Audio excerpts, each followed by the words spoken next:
the Committee of the Whole meeting to the City Council of Highland Park, September 23rd, 2024. Will the clerk please call the roll? Councilmember Brockman. Here. Councilmember Ross. Here. Councilmember Tapia. Present. Councilmember Littler. Here. Councilmember Stahl. Here. Councilmember Bloomberg. Here. Mayor Rotary.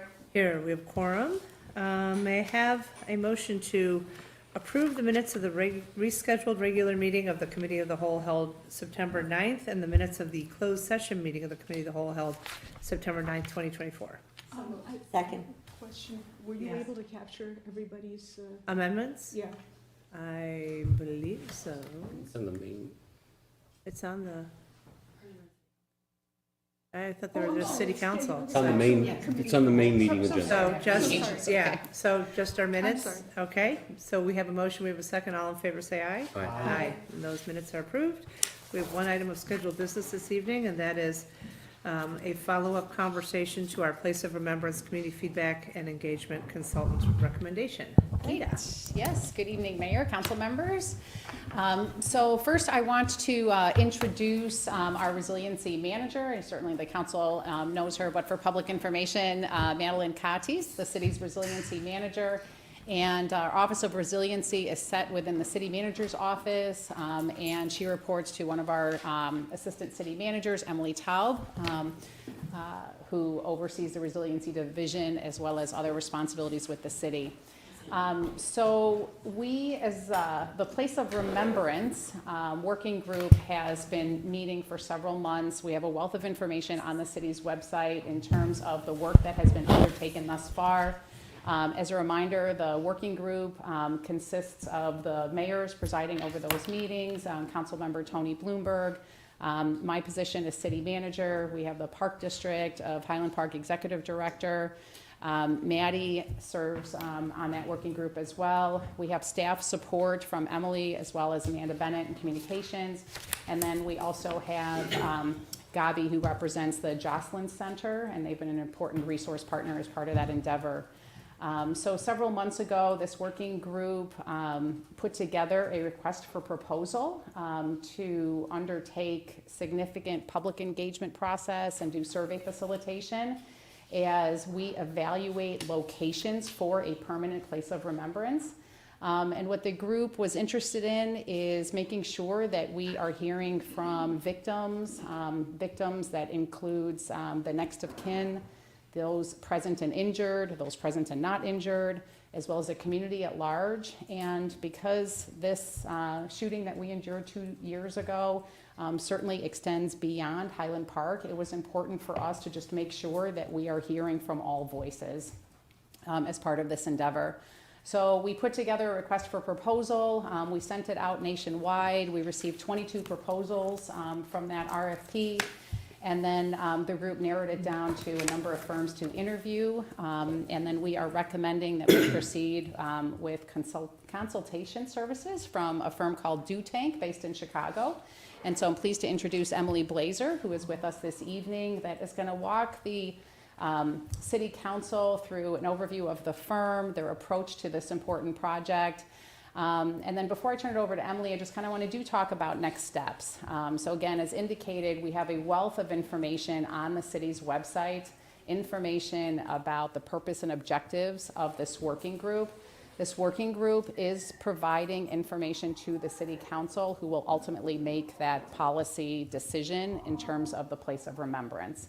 We're not going to provide any specific recommendations, but we are providing all different options and evaluating and kind of guiding through this process. Public engagement is a significant part of that. And so after this initial phase of the public engagement and survey facilitation, thereafter we will proceed with, what is the place of remembrance? One, where is it going to be, and what is it going to look like? And so that's going to be kind of the next phase of that comprehensive public evaluation process. We are moving forward through this process just very thoughtfully, making sure that, again, we are hearing from all voices and getting that feedback because it is so incredibly important.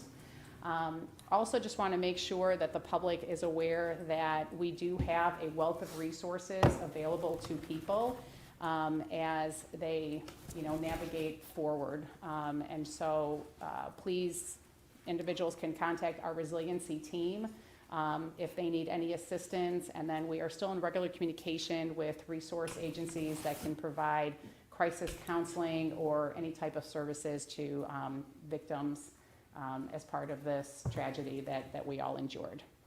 So with that, I will turn it over to Emily Blazer, who will walk us through our PowerPoint.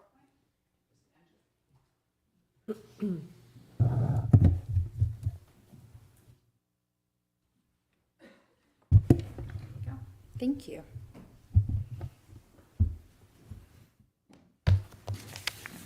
Hi, everyone. I'm Emily. Really nice to meet all of you. Thank you for letting me be here today and present. I will speak loudly. I will project.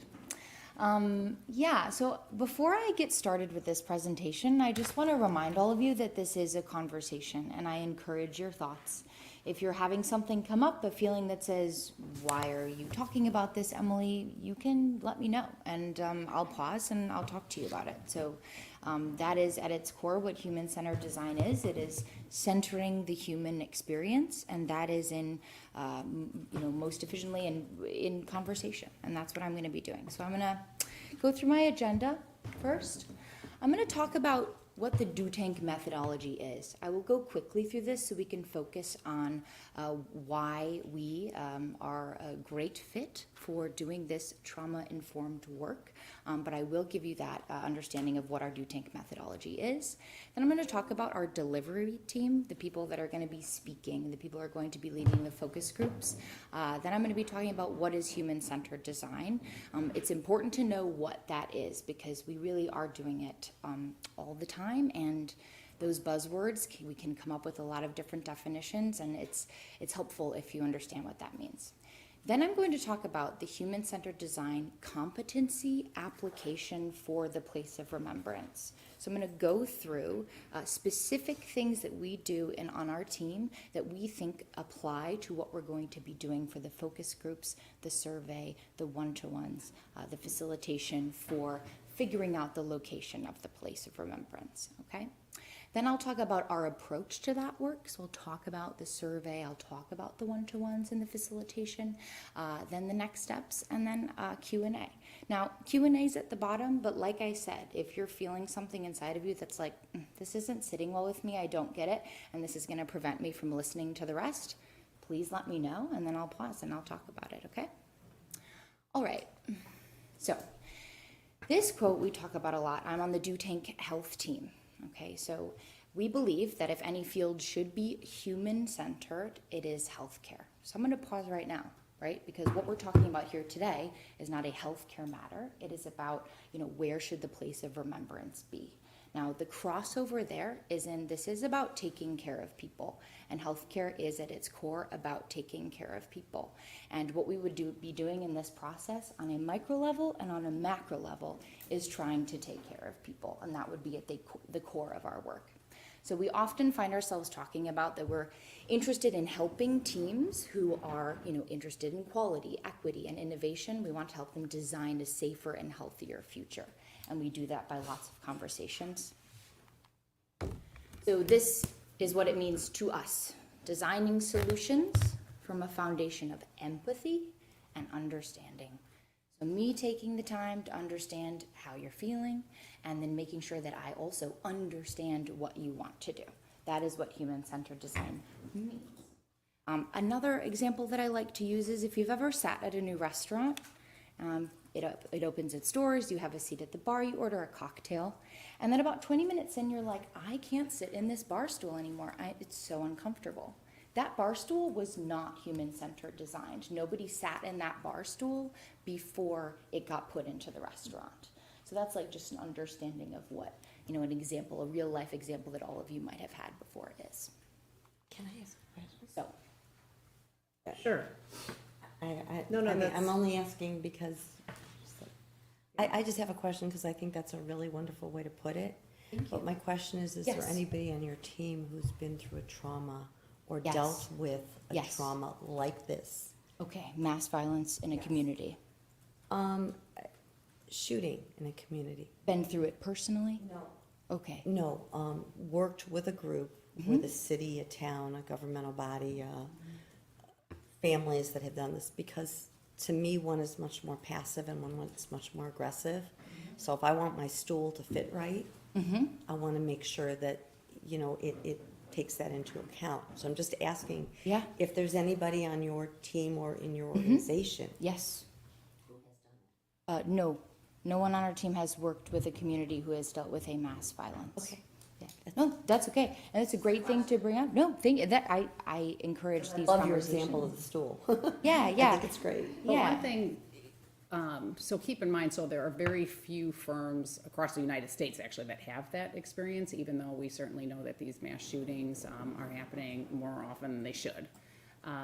But what Emily is gonna walk through is their experience and the work that they do with their clients, and they do have a diverse portfolio. And so when we took a look at it, although it's not guiding a community post a mass shooting, but it was relational based on the type of experience and the clients that they've worked with, and so she'll get into That's why her I'm plan. here. I just wanted to know. Thank you, I really do. I mean what I said in the beginning. Thank you. But can I, Yeah. just to follow up here, you know, Yeah. I see Shantha Burt's Yes. responsibilities, analyze the consequences of ethnic cleansing, genocide, and large-scale warfare on public mental health to establish discrimination and balkanization and social determinants of health. So would that be somewhat in the space of dealing with violence and the consequences of violence in the group? Yes, I was answering her question one-to-one, which is mass violence in a community, and I will not say yes, but I do believe that a lot of us have gone through work with people who have had very traumatic situations, and possibly have worked with people who have been in a mass violence situation, and we just don't know that because they didn't tell us. We might have been speaking to them about something else. But I do agree with you that some of the work that we do, and a lot of it actually, is having small conversations with people who have been affected by trauma. But specifically mass violence in a community, no. But I do. Thank you. Yes, thank you for bringing up Shantha's point on that. All right, I'm going to keep going unless there are any further questions. All right, Great. so this is, I'm going to go a little bit quicker through this because I want to talk more about that. I want to talk about our work on that. So this is our methodology: design thinking, visual thinking, business model innovation, sprinting techniques. What that means to you today is design thinking is empathy. That's where my brain goes. That's what we do. In that corner, we're using that emotion. I use that emotion all day, every day. Then we get to storytelling principles. It matters how you tell the story, okay, to any of your stakeholders. You know, if in this example, when you choose the place of remembrance, wherever it may be, you're going to need to tell that story in a way that helps people understand the why. And so we very much rely on our storytelling principles and visual thinking on our team to make sure that stakeholders understand the choices that are being made. Rigor. We have a very intense focus on detail. We ask a lot of questions. We have a lot of conversations. We make sure we understand. Sprinting techniques. We are not a think tank. We are a do tank. So we're going to make sure that there are actions coming out of the conversations that we're having. Okay? That's do tank methodology. All right. We ask clients a lot, how often are you thinking about your communities? This question doesn't, that's what we're doing here. We are thinking about our communities by even sitting here having this presentation, by even having me up here, you're thinking about your community. So that question doesn't apply. But for this other part, it does apply. We ask our clients and we think about shifting from being outcome-centric to being stakeholder-centric. So in this case, we are not just trying to figure out the location, we're also trying to figure out how the community feels about the location. So we're making sure that we're not getting myopic on that. We're keeping, you know, those feelings and those opinions at the forefront of the decision here. All right. This is a big slide, but I'm going to talk about human-centered design. Human-centered design process is wild. Problem exploration, problem definition, solution ideation, prototyping and refinement, scale and spread. For this work with your community, we would be working in that stakeholder research part of the process. We're not trying to do solution ideation. We are trying to understand where we want this location to be. Yeah. So we live in that world for this one, but for human-centered design, this is what the whole process looks like.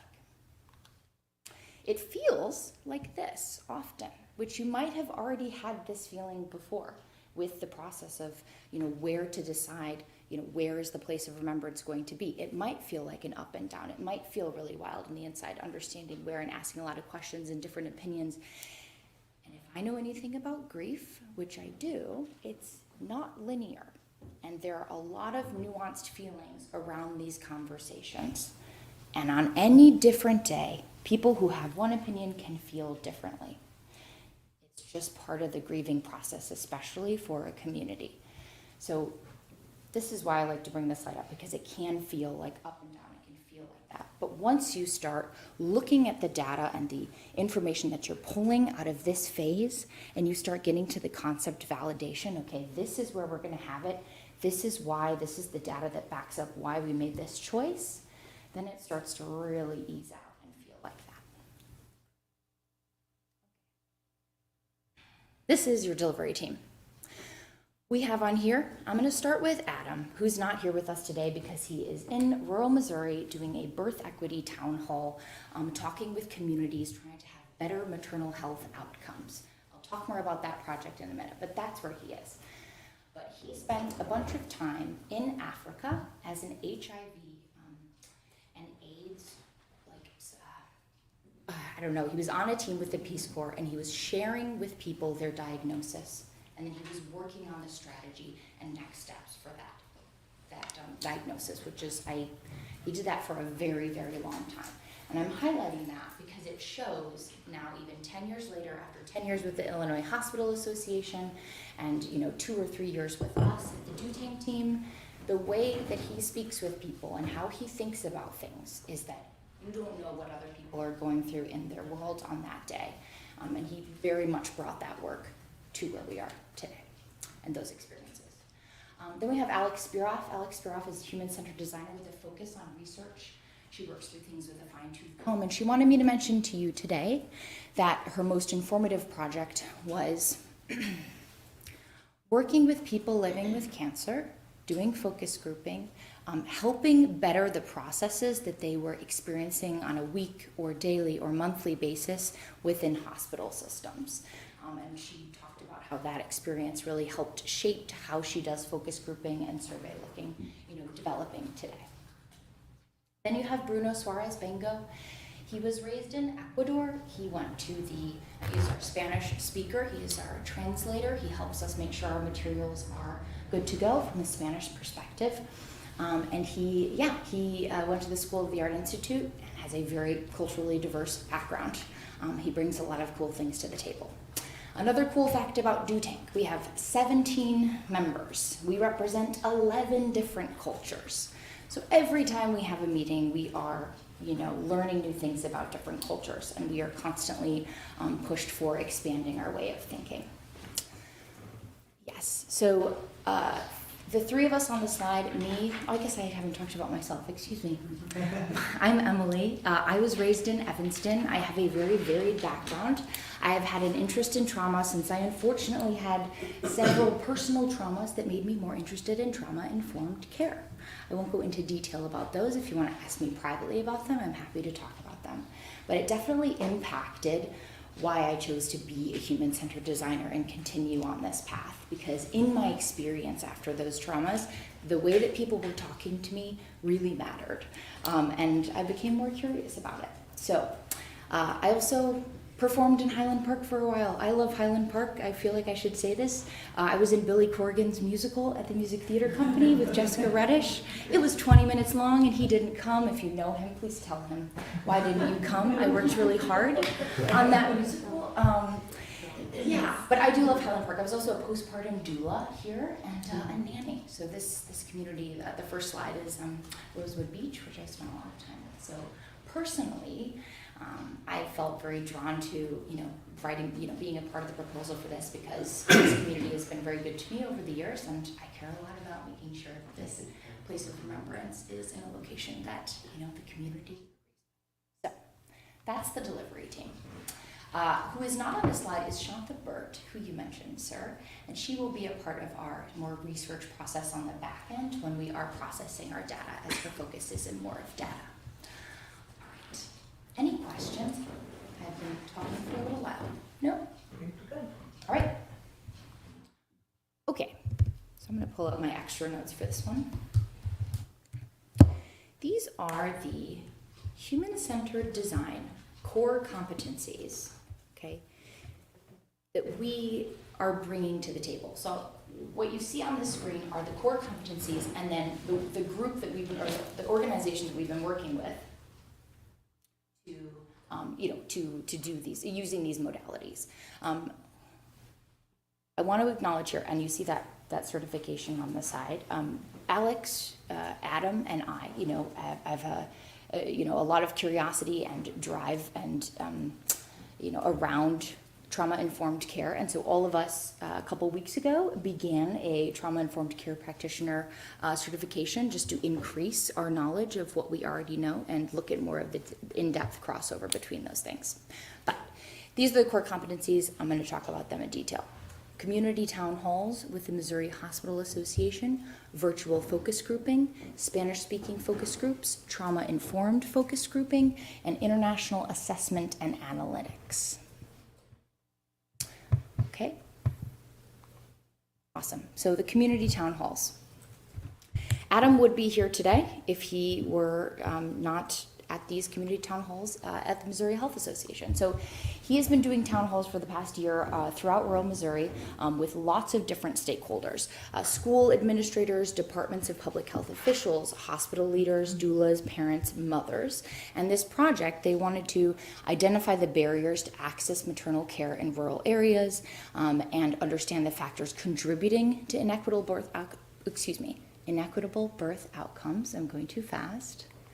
And develop a statewide strategy to enhance birth outcomes. So I'm saying a lot of words, but I want to just speak plainly. He's in the communities right now, leading conversations, facilitating these conversations, extracting data from these small towns. I think he's at a VFW today, just like, sitting on a folding chair, having these one-to-ones.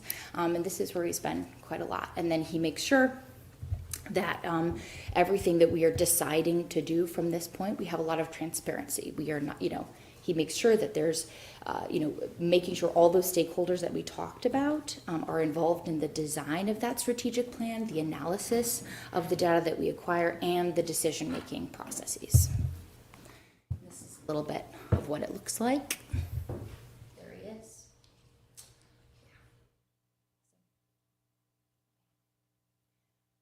So, any questions about the community town halls and that core competency and why that applies here?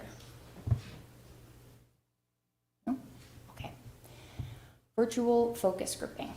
Okay, so we worked with Academy Health and we helped them on, they're like a leading health service research association, and they were on a DEI journey. So they wanted to, hear from their employees nationwide and could not have everyone in the same place at the same time. They wanted these conversations to feel private, feel anonymous, and also extract how their employees were really feeling.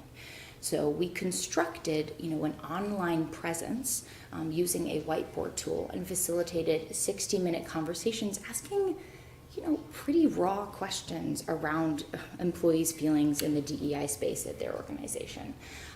It was a large undertaking, and then we worked and processed the data and did that. So I'm bringing this up because some people don't want to be in person. Some people want to be off camera. They want to be in a safe space in their home. They want to have a candle, they want to be in their robe, they want to be able to just hit, I'm done with this, and just leave the call. They want to be anonymous. And we've done a lot of work in the virtual focus grouping space where we are having a lot of these intense conversations with people, and maybe they're in their car traveling, but it meets people where they're at and it gives them a lot of options. So, yeah. Can you talk a little bit more about just the tactics that you use in the technology to gather the data in a virtual environment? How do you process? Yes, absolutely. Let me see if there's a photo here. Yeah, so this photo there, we use a tool called Mural. Mural is a whiteboarding tool, and we create a very large board that is visually specific and bespoke for the organization, that then has questions and Post-it notes. As you can see on this picture, it's like that would be filling up your whole computer screen. And then we listen in, and we are usually on a Zoom call, and people can call in or, you know, join the Zoom call, and then we ask questions, and people can either verbalize their answer, or they can type it out themselves. Maybe they don't want to say their answer verbally. Maybe they just want to, you know, type it on their own. So then we would take all of that raw data, we would process it by moving it into another whiteboard space. We would all look at it, and we would figure out the themes on there, and then we would group them and sort of pull out the insights that we're seeing. Does that answer your question? Okay, cool. Yeah, so you can see it sort of at the bottom, and that's that one. There's another one. That's an output report. So that's like an example of what we created after we analyzed all of the data. As I was talking about earlier with storytelling, all of these images that you're seeing are specific cities that were represented and were specific hubs of Academy Health. So we talked with Academy Health, and we said, you know, where are most of your employees located? And then we created a cityscape that represented those places. So when people came into the whiteboard space, you know, they felt, you know, at home. Spanish-speaking focus grouping, yes. So we did a project with Bolt House Farms. And we went out to California, one of our business designers and Bruno, who I mentioned earlier, and they led a focus group with, I think, 200 people in total, having a series of conversations with people who did not speak English and translating for them for the C-suite. Just understanding what really made them happy and what they really wanted and needed. So it was very fascinating. And it bridged the gap between the C-suite and the front line. And yes, this is me wanting to say that, like I said earlier, Bruno, though he is a Spanish speaker, maybe I didn't say this earlier, though he's a Spanish speaker, he's not a trauma-informed facilitator. So we are going to be hiring externally for that, because though he can help us translate, there is a difference between the two. That's another look at, some visual representation of the output report.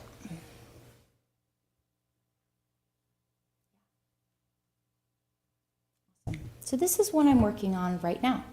I'm working with a quality improvement organization called Comagine Health. They span about 6 states on the Pacific Northwest region. And I've been working with the vaccinations team for about 6 months, doing focus grouping with infection preventionists and staff at nursing homes, because COVID-19 cases are rising and vaccination numbers are dropping. And so I've been leading a series of these focus groups, understanding what would make their lives easier in having these conversations. What support do they need? Because the CDC produces a bunch of wonderful material that is really difficult to read and understand for residents and for nurses that are really busy, who are burnt out, exhausted, not happy to still be, having to have these vaccination conversations. They are hurting, and you can tell on these calls. So I've been working with them to create what we've called an advocacy tool to help them have these second conversations when people decide they don't want a vaccine. I bring this up specifically because a lot of these infection preventionists have been at these organizations since before the pandemic, and you can hear in their voices a sense of just, utter despair that they're still having these conversations, that people are still dying, that people are still actively denying, getting something that would help them, or family members are so resistant. It is hard to hear them struggle. So it's, when I think about it, it takes me right there. So, but I wanted to highlight that for what we've been doing for 6 months. All right, this is a big one. So about 5 years ago, Adam was a part of a team creating something called the Racial Health Equity Progress Report. So it's an international creation where they, through surveys through virtual focus groups, through one-to-ones, through emails. They are working with healthcare institutions to figure out, how to take the next step in their DEI journey. So it's been going on for 5 years. For the past 2 years, we've really expanded it in how we are assessing and analyzing this data and then giving these reports back to them. But it is very, very, very cool. And this one specifically we wanted to talk about because of the diverse data collection, as you can see there, but also because of just how we're analyzing it and what we're giving back to them. And if anyone is interested, I'm happy to send on a further email or something that sort of gets into the detail of the analysis part of this progress report. Awesome. I'm just going to pull up my extra notes here. And yeah, this one, again, we talk about this one in the space of what we're here for today. Processing the data is important, right? After these conversations, after these one-to-ones, after all of that, it's going to be important that we are reading it in a way that is open-minded and not biased. And so I'll talk about that in a little bit, but that's why we're highlighting this one here. Awesome. Pictures of it. Fantastic. Any questions about any of those case studies before I move on to our approach? No? All right. Our approach, the survey. So first up in our approach for this work is to create a survey that will be running the duration of our time with the community. And we'd like to create, a survey both in English and Spanish. We'll be working closely with, Maddie and Emily, and that's a part of that's not in the presentation, but our way of working is very much full transparency. So Maddie and Emily and anyone who wants it will have access to where we're at in the process, the timeline, all the things we're thinking about doing next. And we love feedback. We love to hear it. We love to hear if someone's like, we don't agree, we think it should be this way. We encourage that because it means people are thinking outside of the box and, bringing their passion and their opinion to the work that we're doing. So back to the survey. Design and implement a survey in both English and Spanish. We want to make sure we're including quantitative and qualitative questions. We're going to gather data on location preferences, memorial features, community expectations, and again, this is not set in stone. If you see something up here that you're like, no, we won't, then maybe we won't. We'll take it off. It's the beauty of this. Yes, and then, we want to ensure relevance to all stakeholders. So we will continually be putting on different hats of different stakeholders and making sure that we're working with Emily and this council to make sure that we're asking the right people at the right times what we need to know, getting all of that feedback. Yes, openness to broad survey participation. I'm not sure if we've spoken yet about how we would disseminate this survey, but we have a digital team. We work with QR codes a lot, and our visual team creates things that are beautiful, for lack of it. They work hard to understand sort of what it feels like in the location that we're creating for. So we would create things that are easy for people to participate in. This survey you would be able to access mobilely on your phone if needed, and it would be connected to the website. Might be on a QR code, on a board, anything. But it'll be easily accessible. Yeah. So we do have a comprehensive communications approach for connecting specifically with victims. And again, because victims are not just in Highland Park, Highwood area, so that's one aspect of it. And so the communication modalities are really varied. So we're going to lean on that because we have found over the years, we know what works and what doesn't work, and then we'll use that. Yes. Yeah, and we also have immigrant communities from Russia and Ukraine and Poland, and have, you talked about English and Spanish. How do you collect from others for whom English is not 90% they also identify? We have 3 Polish speakers on our team. We have someone who speaks Moldovan and Italian. So we would absolutely, for Polish, we would lean on our Polish speakers. That's their first language. For Russian, we would probably have to look externally for making sure that that's correct. But I think probably our team has some people that they know who speak that. But we'd probably want to go for the external route, just given the sensitivity of the situation. But how about the survey itself? Would you then, based on the populations, develop, reform 5 versions of the survey? Yes. Yeah, absolutely. Yeah, I think those, the percentage of people that are English speakers, to me is important, but I would want to make sure that the barrier to entry for feedback is, there is none, that we're able to get it. So we would create for as many languages as we need for that. Yeah. All right.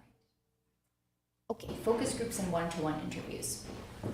So in parallel with that survey, once we have worked with, Emily and Maddie and this team and the work group for the place of requirements, lots of things before we get to this. I want to be really sensitive to that because I'm throwing this up and it's like lots of checks have to happen before we can go forward. But conducting these in-depth discussions in parallel with the survey, and that is how people want to have them. And that I just leave open. Some people want to have a conversation on the phone. Some people want to have a Zoom interview. Some people want to write an email. So we're just going to meet people where they're at. As we can see there. Yeah. And, we can also, we have done this before. Before we send out a survey, we usually send out a survey that thinks about how people want to be reached.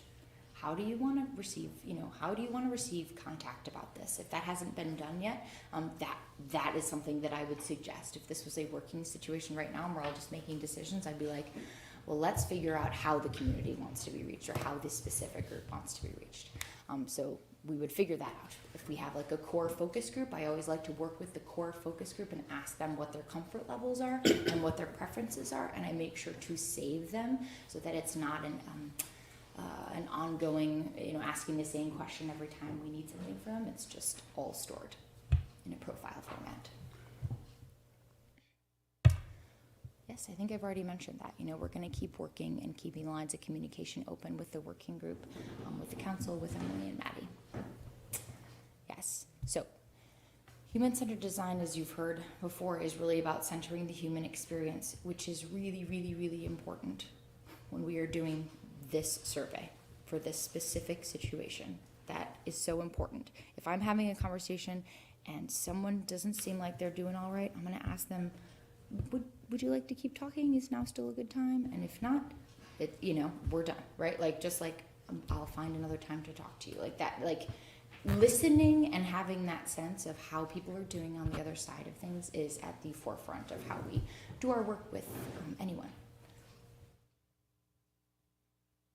Yes, the time cap. So we like to cap it at 60 minutes. We like to offer that people can leave at any time, but for a focus group situation, it would be capped at 60 minutes. That feels like an appropriate amount of time. And structured agendas. It's nice to tell people what's going to happen and when it's going to end. I'm sure all of you, if you clocked my agenda, you know that soon it's going to be next steps. Q&A. Yeah. So neutral facilitation. So part of trauma-informed facilitation is being able to understand and identify and self-reflect on what you are bringing into the room. Being able to say, this is how I am today, this is what I need to know about who I'm with, these are the biases I'm bringing into it, being able to identify them and move them to the side. But that self-reflection process is very, very important. Active listening, very, very important. You can't be on autopilot when you're doing these interviews at all. And also through documentation, so thorough documentation. So whether that's transcribing on a mural, understanding that anonymity is also very important. You want to be really, you want to understand and ask up front what levels, and I would want to discuss, with all the work groups and everything, how much, right, anonymity we're doing in these focus groups, and if people don't want to have their name attached, that's a really important discussion that is, I cannot cover here, but that is part of the thorough documentation point on this slide. Okay, analysis and reporting, survey data. So everyone will have real-time access for the council and working group members for that survey data. Usually we do surveys where you can see the data as it's coming in, so it's active and you can see that. And transparency is very important, especially when you're doing trauma-informed decision like this. We've worked with, transparency is important to us, and we don't have anything to hide about our process, and we don't have anything to hide about how we're communicating, and we love feedback. And how do you get great feedback? You stay transparent. So that's very important to us. Yeah, so we will then, once the survey is closed, and even if it's not closed, we could do like specific different, showcasing what the survey is bringing in at different times and leave it open, that's something to do. We create those beautiful output reports that you saw on those previous slides that integrate the survey and interview data. All right, so like I talked about a little bit with those mural boards, we look at all of those Post-it notes, we do grouping, then we have conversations with our core team about what we're hearing. We review the notes we have, and our core team goes ahead and establishes what we think the themes are, et cetera, et cetera. And then we go ahead and we have a secondary review by other team members who aren't on the project, which ensures accuracy, that we are understanding this correctly and we're not bringing, we're minimizing the bias that's, happening naturally. The final report. So, we saw some examples of this earlier, but we'll give you a very clear presentation. It's not just going to be white paper with black words on it. That's not it. It's going to tell a story for you. It's going to have anecdotes that are, important, and it will be, if you want it to be for the public eye, we can do that. If you want it to be for different stakeholders, like we tailor those reports for the stakeholders that you are giving it to. Really appealing with charts and graphs. Okay, yes, narrative storytelling. I talked about that before, and that's part of our methodology, Storytelling is really important, and visually that helps a lot. It's much more interesting. This slide, even to me, doesn't have enough color, but I'll talk to my designer about that later. Okay, active collaboration with, yes. So again, we will do as many edits as you need. Let's say the visual report hits your email and you look through it and you're like, I just hate that color. Chartreuse is not it. Mm-hmm. We will go ahead and do it again. We'll give you another option. And I think this is important because the human-centered design process, like even in that interaction, in our communication with you all, with whoever the working team is, that's still there, right? Like making sure that we're centering the human in that exchange. That's so important. And sometimes at the end of a project, or towards the end of it, those relationships can, just you're going and going. And sometimes the 7th revision of a PDF can be a lot. But because we are human-centered designers and the empathy is at the core of what we do, like it just is all a part of it to make sure that, it's all a part of what we're doing and what we're trying to do. Okay, next steps.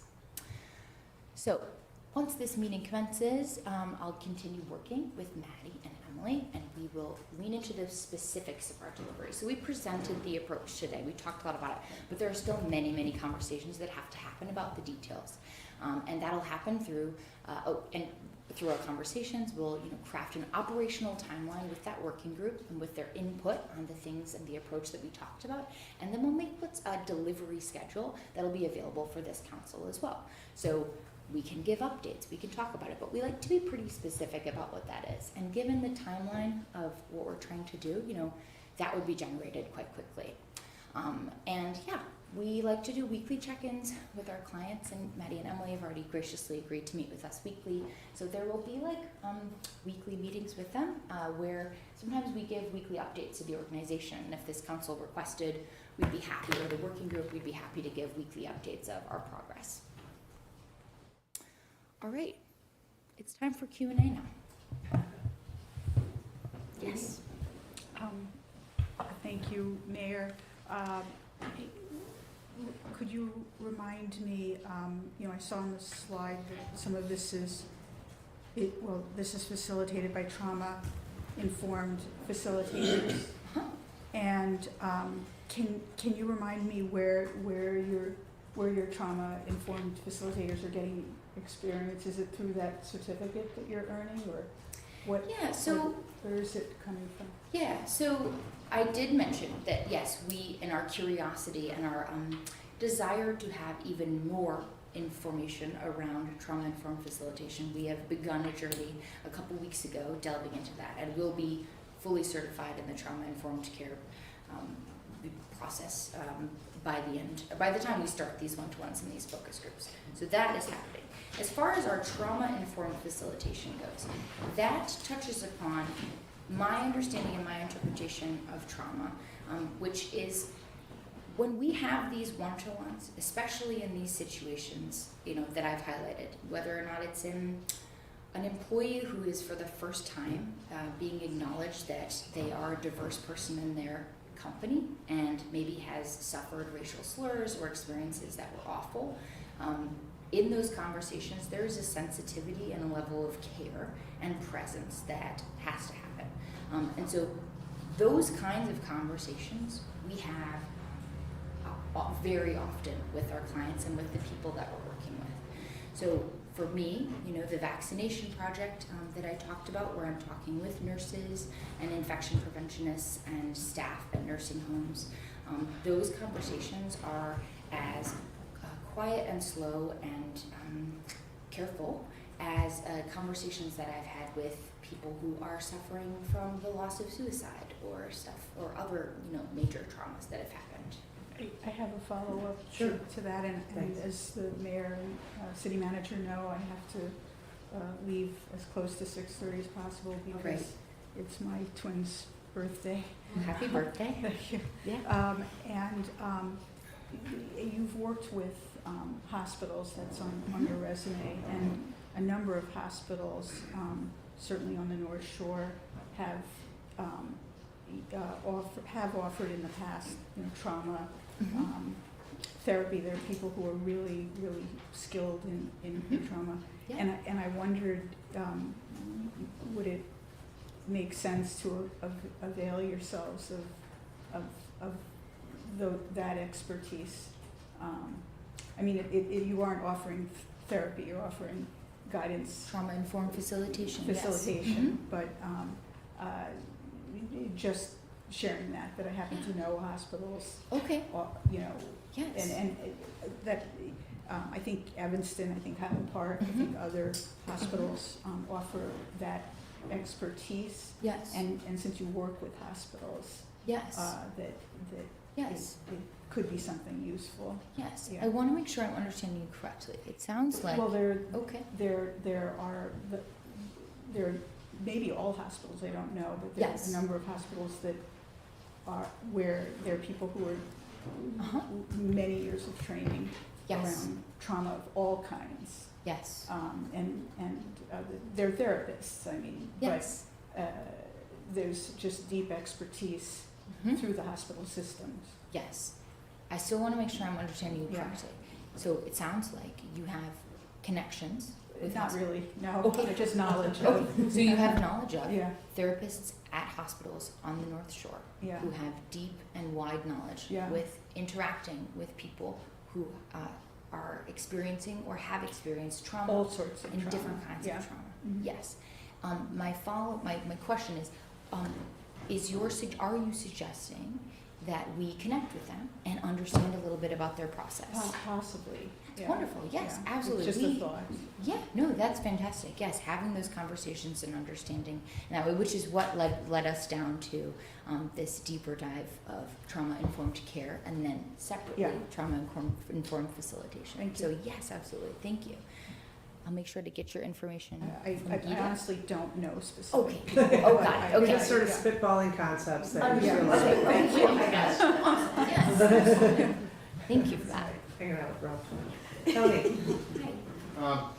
Not to put too fine a point on it, but my understanding, the general point of what we're talking about is that by being trauma-informed, you have a better opportunity than we may as a municipality to draw out participation from the community towards whatever our place of remembrance is going to be.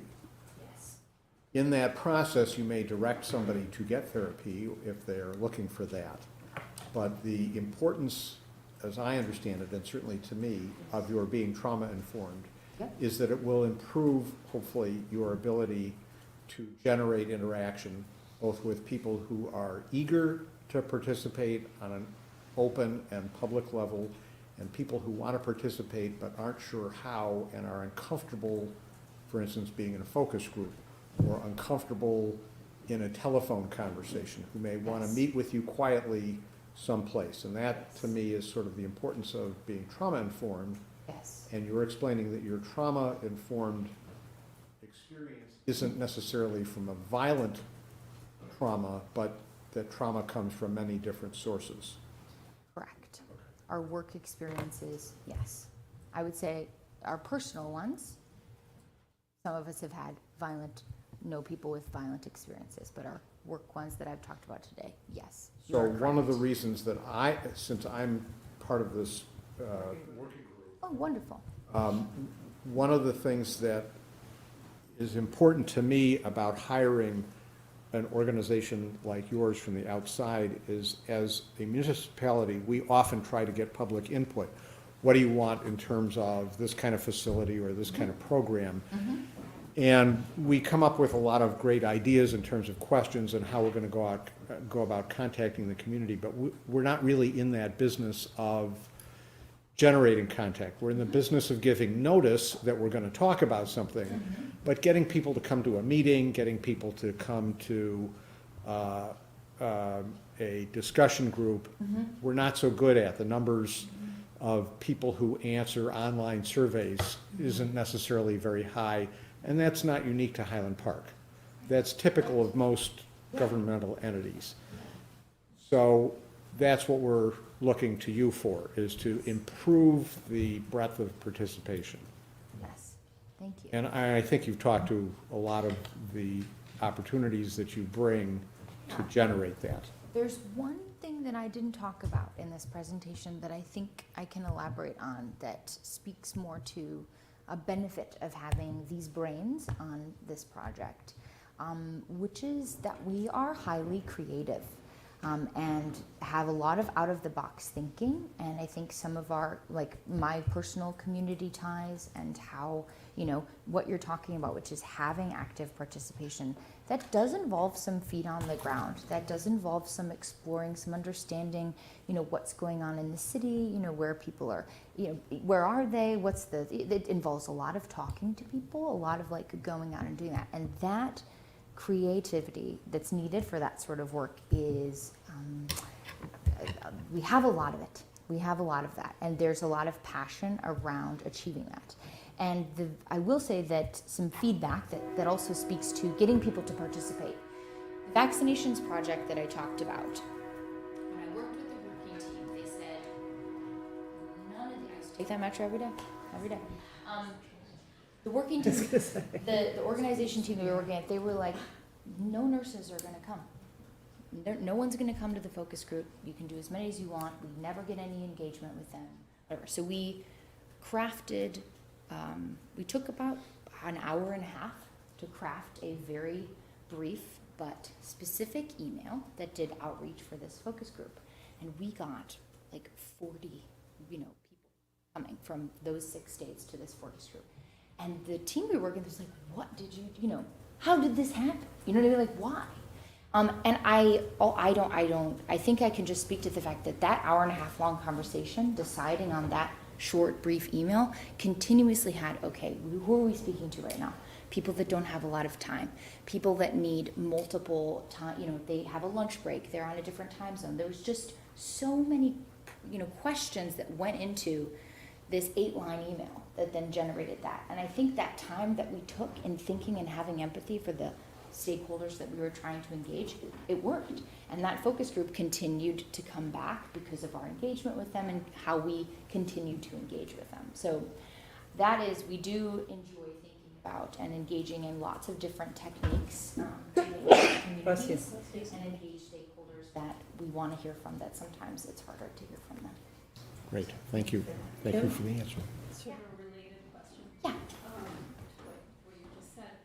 We don't necessarily have trouble getting people to provide input, but we get input from a lot of the same people over and over again, and we don't get into the broader community sometimes. There's a lot of people who just don't participate in it, but would you use a similar process to try and identify the people who aren't usually participating? The similar process with just like how That's we what you go. were just describing. Yeah. Or you have a different, Yeah. So my different closeness ideas. to this community, I think, I would leverage. I would utilize my strong relationships with the people that I know in the community, and I would think about, chat with them, be like, who is listed people, who do you know? I would go ahead and have personal conversations, phone conversations, asking them. That would be my personal, way. But then our team would strategize. We would do a brainstorm and think about and research. We talked with all of you, right? We would talk with as many of you that would want to share with us new ideas or things that you thought might never work with how we want to engage the people that aren't engaging. So as far as those people that are constantly, and always ready to give feedback, that's fantastic. We love them. And they can also sometimes help us get more people. Questions? Any thoughts? I actually, Sorry. yeah, thanks. I just one comment. Well, first of all, thank you for this presentation. And you had just mentioned when you talked about data, you got it in real time. Is that, and you said that you would be able to share it with us. Would that be something you could do with us on like a weekly basis or monthly? And how does that usually come about? Just like data points, or is it answers from the surveys, or what type of data would you be looking to share with us? So it depends on what it is, right? So if it's a survey and we've sent out a survey, let's say we're using the application SurveyMonkey or a Google form, that data is live, and you could see that as it's coming in, depending on how often you're checking it. Let's say you wanted to look at some of the answers that were coming in on one of those mural boards. That's also live. You could see that 2 minutes after the session. I think my instinct right now says we probably want to keep it private to the people in it. We wouldn't want a bunch of extra people in there, right? So that's another way you could see that immediately. You could have the link and watch things get added and watch things not. Yes, you would see it in all the different ways. If you wanted it in a collated way at the end of the week, we could do that depending on how much we need to collate. Okay. Yeah. Thank you. Yeah. I just want to share, so I'm also part of the working group, so thank you so much for this incredibly thoughtful presentation. As you guys all know, I've been researching places of remembrance now pretty much for the last 2 years throughout the world, talking to the people who've planned, hearing the stories of what's worked and hearing the stories of what really hasn't worked. So I'm so appreciative to the lens that you'll bring to this conversation, and I know almost all of us had one-on-one conversations about what we were looking for in this process. And so I recognize there isn't really probably an entity that's going to meet every criteria that we put out, but I feel like this group really does a nice job of kind of the nuanced approach.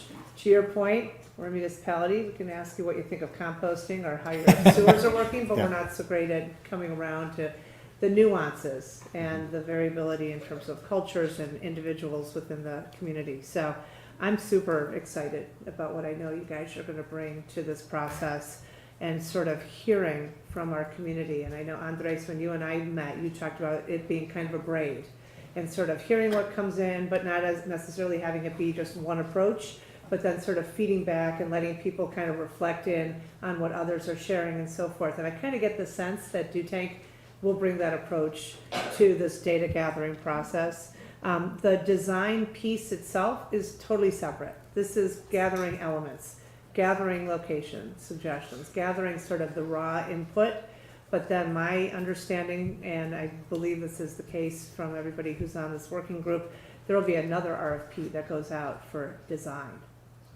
And so that will incorporate this information, but this is not that piece. So I'm excited to hear who we can connect with and how we can connect with them sensitively, knowing some of the pain that's been experienced by this group that we're trying to tap into, and doing this in a way that continues our journey forward.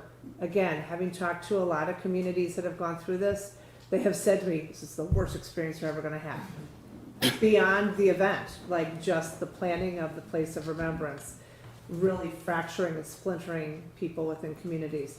This sounds to me like a way that we will hopefully not have that experience and re-traumatize people. I think we'll be able to help them continue on their journey. So that's where I'm coming from. Yes? Yeah, just so you all know, I work in human-centered design like every day, and I'm very positively inclined toward it. And it is an agnostic methodology. By definition, it focuses on who it is that is in front of you. So the methodology works because the empathy goes to that group, and only that group or stakeholders that are involved. So it's a methodology that allows you to zero in on the feelings, thoughts, aspirations, and fears of that very group in front of you. So I'm not so concerned that they may not have dealt with a community that's experienced a mass shooting, because the methodology that you described is one that can apply to a variety of different kinds of situations. I do have a question for you in terms of an example, though. Yes. Do you have an example of, in terms of the creativeness of the group and also your own capabilities, where you had a cross-cultural challenge, like, where you were dealing with a culture that was really different than yours, so the empathy methodology is there, but you're trying to break through to really understand something that is not a felt experience or a lived experience by you or someone in the group, and you're able to sort of break through to really hear from them in an empathetic way. I'd like to answer a little bit outside the box. So I spent a year and a half on this team as their chief people officer. And part of my work was spending, each quarter, I spent about an hour and a half with each employee. And the entire focus of my time with them was, how are you feeling? What's going on? Tell me about your world, etc. And they were, no notes were taken in these. It was just a connection experience. But what did go into me was helping establish new rules, or not rules, but new ways of thinking and decisions for the company as a whole. And because we have such a culturally diverse company, there were lots of, I'm not going to say headbutt, but working with the CEO who's in a different culture than me, it was a lot of navigating the situations of just understanding that people are different than you and they have different backgrounds, and how do you move through those conversations with the same goal, being able to validate their experience and still work towards that decision. So that's my outside the box about me specifically being on this team, bringing that knowledge and that experience. As far as an organization goes, so Bolt House, which we talked about, which Bruno facilitated those conversations with only Spanish speakers for 200 of them. That project, and I just want to take one moment to think about. Our first client for Dutang was Streetwise. Oh, wow. And we helped them design their, I think it was either the new business before I was with the company, so I'm, but I think it was to design their it was either their new business model, help them understand how they were accessing their clients. But we were working, that was our first thing. That was our first thing out the gate, was having those interactions with Streetwise, and then the employees of Streetwise, which I think we all know usually tend to be people who are unhoused often. Answer the question. I'm sure I could give you more. It's not here in front of my mind. Annette? So I have a twofold question, Yeah. and that's just about joint ventures, and I don't know how your teams operate. Clearly you reach out to the resources within Dutang, but has anyone ever worked with the Department of Justice or called upon them as a resource? Because we've done a lot of our healing and resiliency and work by using them as a resource. And secondarily, do you ever work with other firms or similar type of resource that's more trauma-informed with regard to a shooting situation? I don't think we've worked with. And I don't mean shooting only, I'm just saying, where you've partnered, sorry. I just wanted to make it, I'm not saying only that one, but I'm saying where you've partnered. Yeah.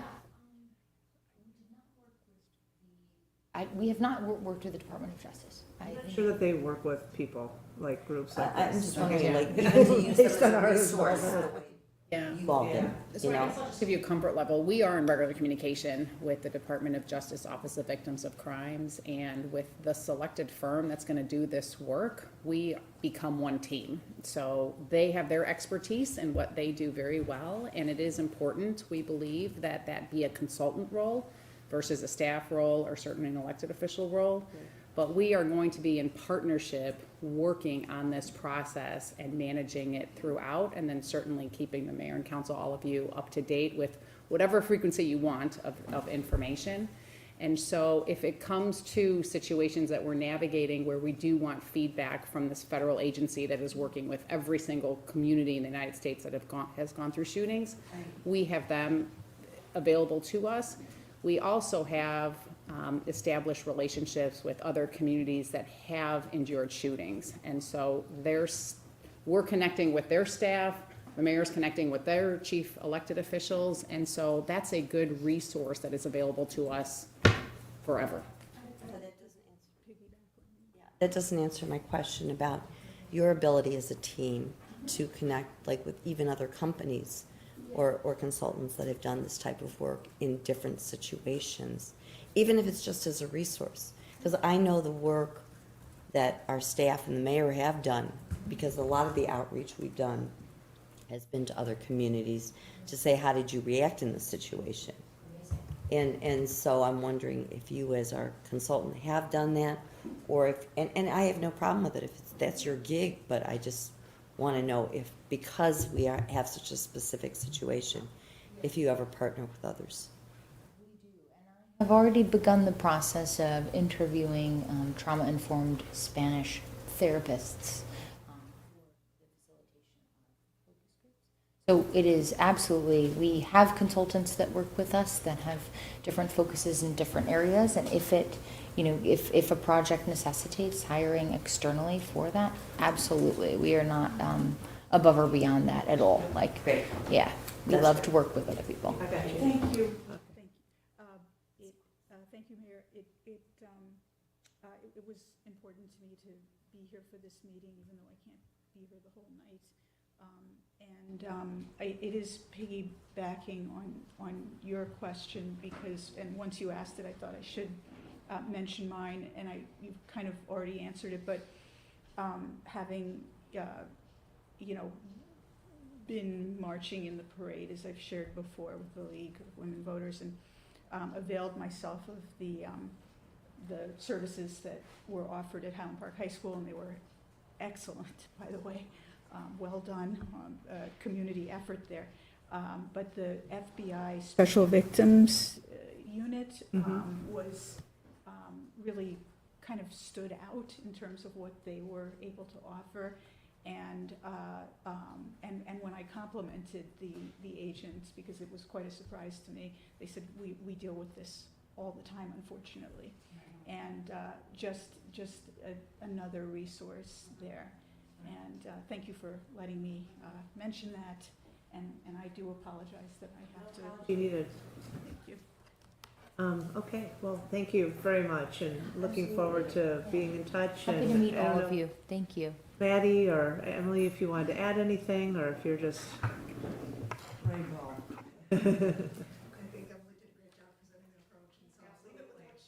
I appreciate it. Great. Thank you so much for coming to our meeting. Yes, thank you so Thank much, everyone. Yes, you need. Michael Cohn, who I touched base with briefly, asked when the next meeting is, and I said I would put that question. Rita knows, and I'll just share for those watching at home, whoever you are, that all of this information is always available on the city's website, all of the agendas, all the meeting notes, the videos and so forth. Yeah, so We haven't established it because we, wanted to have this. yeah, so this, right. Okay, so we will, he is on the email list though, I guess, for a Absolutely, fact, 100%, so we yeah. will be sure that he gets notice. Great, okay. Everybody get your questions answered? And Yeah. Oh, great, okay. Should we just adjourn? Or do you want to discuss, or Emily and Emily and Emily are here? And Mayor? Well, I could follow up certainly with the council. So, I mean, our recommendation is that we move forward with an agreement. We would put that on the next available agenda for consideration. If you do have any concerns, certainly we can talk about them now, or just follow up with me one-on-one. Subject to the council's approval, what we would do then is have a kickoff meeting with the working group and the selected consultant. And from that kickoff meeting, we would establish and firm up the steps that would be undertaken, the associated timelines, and how that process would be undertaken. We will follow up and share that with all of you to make sure you are comfortable. And that would be the immediate next steps. That would be the next meeting of the working group, Probably in October would be my guess. late October. Yeah. Thank you. Thanks again. Appreciate you coming and joining us. Thank you. So we have nothing else on this agenda. We don't have closed session. So I'm seeking a motion to adjourn. So moved. Second. All in favor, say aye. Aye. Thanks, everybody.